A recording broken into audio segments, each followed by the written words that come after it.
Pakar sorot revisi UU Pilkada dadakan, sebut akal-akalan politik. Direktur Eksekutif Indonesia Political Review Ujang Komarudin menyoroti DPR yang tiba-tiba membahas revisi UU Pilkada nomor 10/2016 pada Rabu, 21/8 ini. Pembahasan itu dilakukan usai Mahkamah Konstitusi (MK) mengeluarkan putusan soal syarat pilkada.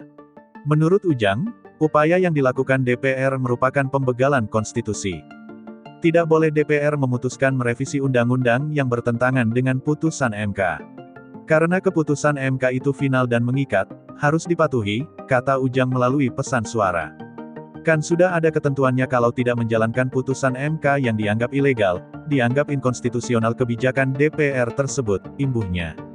Ujang berpendapat revisi UU Pilkada ini merupakan akal-akalan politik. Dia menduga ada tujuan terselubung, salah satunya demi memuluskan jalan Kaesang Pangarep di Pilgub Jawa Tengah 2024. Saya melihat DPR ingin mengakomodasi Kaesang untuk bisa menjadi wakil gubernur di Jawa Tengah, maka menabrak keputusan Mahkamah Konstitusi. Mengabaikan putusan MK, ucapnya. Ia mengatakan politik memang penuh dengan drama. Namun, kata Ujang, politisi yang berintegritas tak akan memainkan permainan ini. Memang akal-akalan, memang permainan. Politik itu drama-drama, permainan yang dimainkan oleh banyak faktor tetapi mestinya kalau politik yang berintegritas mestinya tidak seperti itu, ujar dia.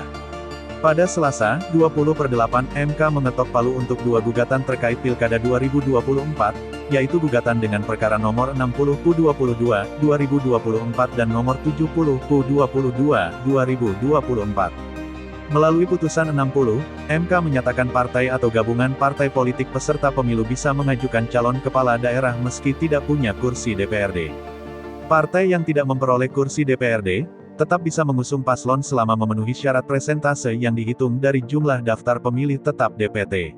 Syarat parpol dan gabungan parpol bisa mengusung paslon yaitu memperoleh suara sah dari 6,5% hingga 10%, tergantung pada jumlah pemilih tetap di provinsi itu.